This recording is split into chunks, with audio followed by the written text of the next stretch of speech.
పరిమితిలో ఉండు, నేను నా పరిమితిలో ఉండు. నాకు ఇష్టమైతే నేను ఈ మతాన్ని అర్థం చేసుకుంటాను, స్వీకరిస్తాను. కానీ బలవంతంగా మార్చే హక్కు ఎవరికి లేదు. డబ్బులు ఇచ్చి మోసం చేసి బలహీనతలను ఉపయోగించుకొని మత మార్పులు సరైనది కాదు. ప్రతి వ్యక్తికి తన ధర్మం గొప్పదే, దాన్ని నేను ఎక్కడా కాదనడం లేదు. ఈ దేశం అన్ని మతాలని గౌరవించే సంస్కృతితో ఎదిగింది. పర్షియన్లు ఈ దేశంకి వచ్చినప్పుడు మీరు ఎలా ఉంటారు, మీరు బయట వాళ్ళు అంటే మేము పాలలో పంచదార కలిసిపోతాం. ఎలా ఉంటారంటే ఆయన పాలు తెమ్మని చెప్పి చిన్న పంచదార వేసి కలిసిపోతాం, మరింత రుచి ఎక్కువ బాగుంటుంది మాతో ఉంటే. మేము ఎక్కువ కలిసిపోయే వ్యక్తులు తప్ప మేము విడిగా ఉండే వ్యక్తులం కాదని చెప్పారు. ఈ దేశాన్ని మరింత మధురంగా చేస్తామని చెప్పారు. అందుకే ఈ దేశం వారిని ఆదరించింది.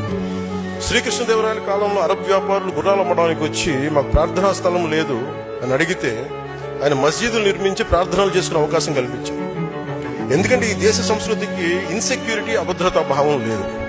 ఈ దేశం ఎప్పుడు ఇతర మతాలకి భయపడదు, మీ ధర్మాన్ని మీరు పాటించండి అని స్థానం ఇచ్చే మహోన్నత సనాతన ధర్మం.